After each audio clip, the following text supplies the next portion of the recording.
De 1997 à 2013, le rapport de la vie kersinoise ne m'a pas semblé ouverte.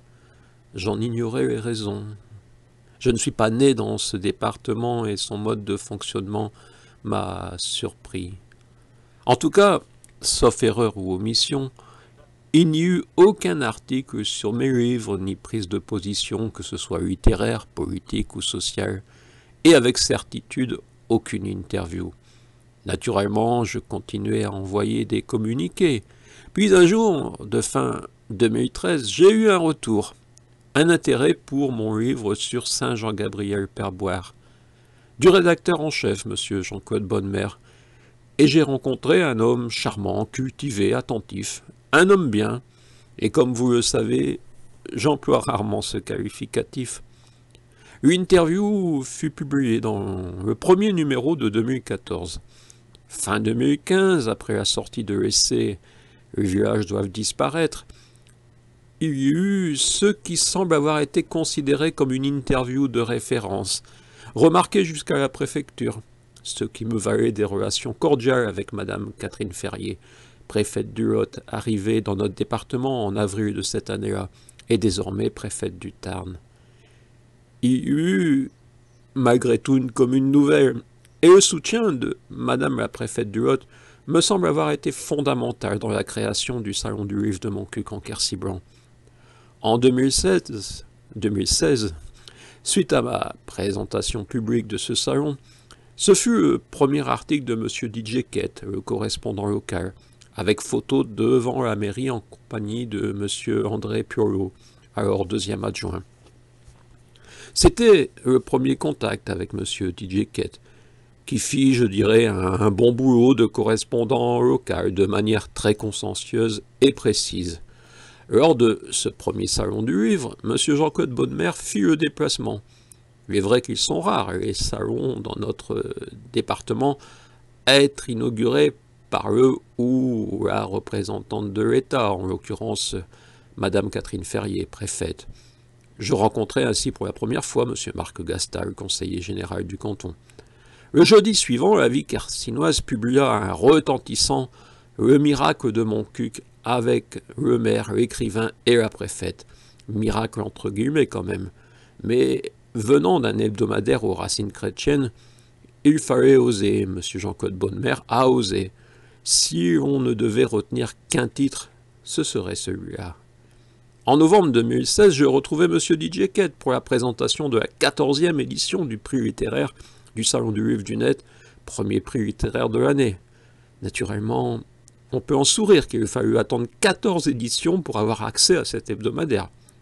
Quelques semaines plus tard, ma tentative de candidature à la présidentielle 2017 n'était pas ignorée. Nouvelle interview de M. DJ Kett. Pour ce mois de février 2017, le CSA me classait 28e parmi les prétendants à la candidature. Août 2017, une interview d'annonce du Salon du Livre, puis un compte-rendu du salon avec une belle interview de Gérard Glatt, invité d'honneur. Novembre, je retrouvais M. DJ Kett pour la présentation de la 15e édition du prix littéraire du Salon du Livre du Net, premier prix littéraire de l'année. Présentation dans une salle de la mairie de la 3e édition du Salon du Livre. Madame Jocelyne Mathieu, représentante de M. le maire, refusait de figurer sur la photo. M. DJ Kett tournerait la légende de cette photo sans le signaler. Je partage son choix, notant la présence des auteurs locaux et du directeur du Crédit Agricole autour des organisateurs. Et début août, il y eut l'ultime article, après ma rencontre avec M. DJ Kett devant la mairie. Et depuis, rien, oui. Dimanche 12 août 2018, M. DJ Kett venait nous rejoindre quand j'accueillais M. Marc Maclouf, sous-préfet de l'arrondissement de Cahors et secrétaire général de la préfecture.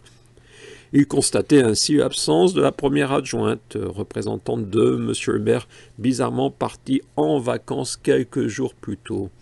Quelques instants plus tard, j'accueillerai Mme Huguette Thiegna, députée de Lot, du Lot, qui nous accordait l'honneur de sa première visite dans notre commune. Madame Sabel arriverait plus tard et j'attendrai M. Aurélien Pradier, député, et M. Marc Gastal, conseiller départemental. Peu avant 17 h, M. Aurélien Pradier m'envoyait un SMS pour s'excuser de son absence. Il avait été retenu par les festivités dans sa commune de la Bastide-Murat. Si. Sauf erreur ou omission, M. DJ Kett n'a pas informé électrices et électeurs de la vie kersinoise de ce qui s'est passé ce jour-là. Des vidéos témoignent. Ensuite, la vie kersinoise n'a pas considéré important pour ses électrices et électeurs de m'interroger, par exemple, après le pitoyable mensonge en conseil municipal. Jocelyne Mathieu signale que la subvention Salon du Livre est supprimée. M. Ternoise ayant des propos injurieux envers les élus de la commune. C'est dans le PV du conseil municipal du 9 avril 2019 sur lequel s'est basé, par exemple, Libération. La vie kersinoise n'a pas considéré nécessaire de m'interroger sur l'arrêt du Salon du Livre de Montcuq-en-Quercy-Blanc en 2019, où le président François Hollande m'avait publiquement donné un accord de principe pour sa venue.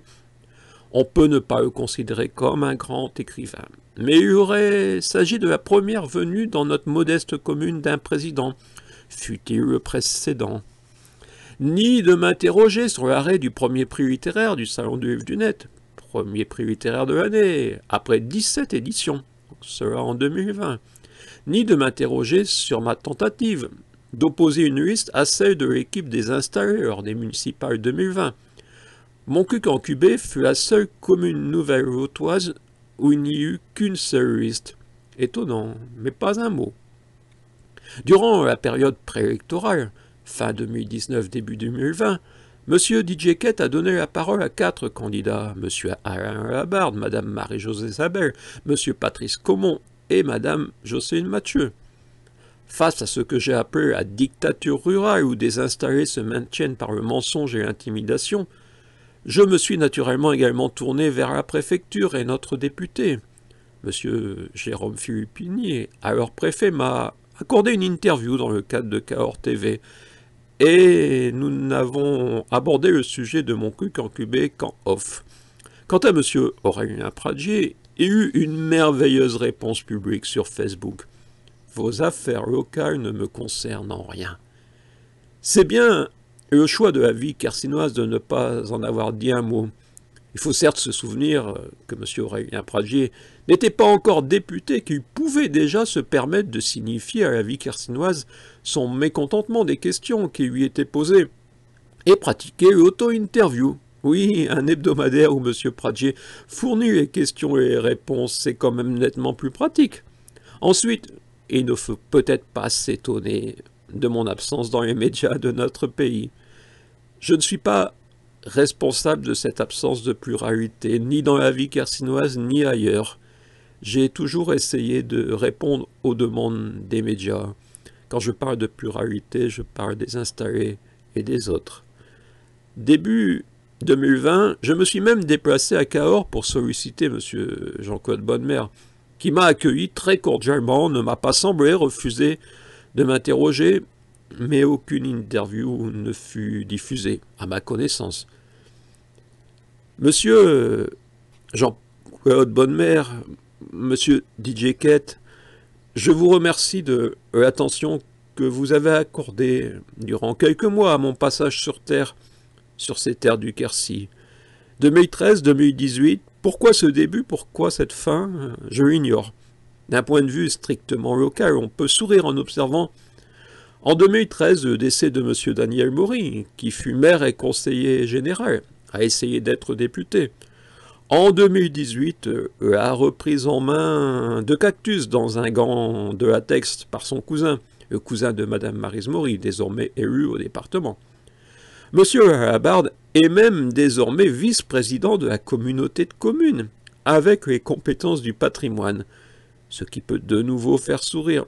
Mais vous n'avez accordé aucune attention à mes alertes sur le patrimoine, dont la plus belle des gariotes, ni à la gestion des cimetières. Naturellement, ce ne sont que des similitudes de date. On ne peut pas envisager qu'un hebdomadaire ayant une telle histoire puisse se laisser influencer par de petits notables. L'indépendance des médias est essentielle, surtout en France, terre des droits de l'homme. Blablabla, blablabla, blablabla, blablabla, blablabla, blablabla. Même si M. Jean-Claude Baumer semble connaître M. Patrice Caumont, cela ne peut pas interférer dans sa mission d'intérêt général au service de l'information, de la démocratie. Même si M. Didier Quette est conseiller municipal de la commune voisine de Barguelonne en Quercy. Après avoir eu l'impression qu'il était proche de M. Daniel Maury, on pouvait sourire en 2017 en lisant M. Didier Quette s'enflammer lors d'un message public sur Facebook à M. Aurélien Pradier, pourtant officiellement situé très loin sur l'échiquier politique du parti du patron de la Dépêche du Midi. Mais bon, ce n'est peut-être pas essentiel, il y a les installés nés ici et les autres, bref. Aurélien, merci de t'exprimer en notre nom. On a besoin d'un député libre qui défende bien les intérêts des Lotois et non d'un député soumis. L'Assemblée nationale n'est et ne doit pas être une secte ou un clan. Continue ainsi, amitié, Didier. Je ne tutoie ni M. Quette ni M. Pradier, je n'ai aucun talent d'imitation. En 2020, M. Didier Quette m'a semblé soutenir radicalement M. Jean-Marc Wessous-Fort, publiquement. On peut se demander ce qu'il fera en 2022 si les deux hommes s'affrontent aux législatives. M. Jean-Claude Bonnemer se souvient peut-être d'une de mes réponses du genre « Je suis arrivé début 1996 dans une petite commune de 150 habitants. Mes premières remarques publiques témoignaient de ma surprise et interrogée sur l'absence de protection de la source alimentant la station d'eau municipale. Un agriculteur déversant pesticides et nitrates jusqu'à quelques mètres du point de captation. Ma mauvaise réputation semble partie de cette préoccupation. J'ai eu l'impression que le maire se considérait au-dessus de ses administrés et non à leur service. J'arrivais, j'étais jeune et pauvre, je devais donc m'incliner devant toutes et tous. Surtout, ne pas contester des traditions locales et une hiérarchie fondée sur l'histoire quercinoise et l'argent. J'ai pu me procurer le bilan de la qualité de l'eau distribuée en 2007, avec, pour les nitrates, la conclusion au moins une valeur a dépassé la limite de qualité. Cependant, la teneur moyenne reste conforme à la norme. La norme, c'était 50 mg par litre, et la moyenne 49,18 mg par litre, avec un maximum à 58,4. En septembre 2008, le maire suivant notait dans un conseil municipal service de l'eau, suite au courrier de la DDASS. L'étude de protection des captages se monterait entre 10 000 et 40 000 euros par captage. Et quelques mois plus tard, l'eau passait à la Sorre et provient désormais du Boulevet, soit une dizaine de kilomètres à vol d'oiseau, avec augmentation vertigineuse du coût. J'ai souvent été tenté de partir, je me suis éloigné un temps très court. Si j'en avais eu les moyens, j'aurais fait comme tant d'autres, chercher un endroit plus accueillant, plus culturel. La vie en a décidé autrement. Même à titre privé, j'ai subi des répercussions à mes propos, pourtant guidés par un esprit républicain, par exemple par le refus municipal de réglementer la circulation devant chez moi sur un chemin ne permettant pas le passage en toute sécurité des véhicules larges comme certains tracteurs. J'ai montré des photos de passage et des traces de peinture corroborant des accrochages. Si M. Jean-Claude Bonnemer ne s'en souvient pas, ce n'est pas grave. Un jour, la vie carcinoise, dans sa rubrique des chiens écrasés, trouvera peut-être la formule pour se réjouir dignement de l'arrêt de mon cœur. Comme leur Dépêche du Midi, comme leur Contact Lotois, comme dire l'autre. Ou l'ignorance leur semblera préférable, ce qui finalement sera la même chose. Il n'est pas certain qu'il reste de mon activité des écrits qui justifieront qu'un jour on s'interroge sur la manière dont des élus et des médias se sont comportés face à mon approche spirituelle, déontologique, harmonieuse et républicaine. Il en fut ainsi, elle est belle, notre République. J'ai souvent parlé de la mort, récemment. Il y eut la disparition de Stéphane Ternoise, puis des poèmes qui pourraient devenir des chansons. Un hebdomadaire religieux, aux racines religieuses, aurait pu les considérer plus appropriés à la réflexion de ces lectrices et lecteurs que les paroles de M. Patrice Caumont. Tout va bien pour le moment. On s'est engagé à bien gérer cette commune. Je crois qu'on y arrive. Et je pense que vous pouvez être serein pour... Au revoir. J'ai témoigné. Un homme seul ne peut que témoigner.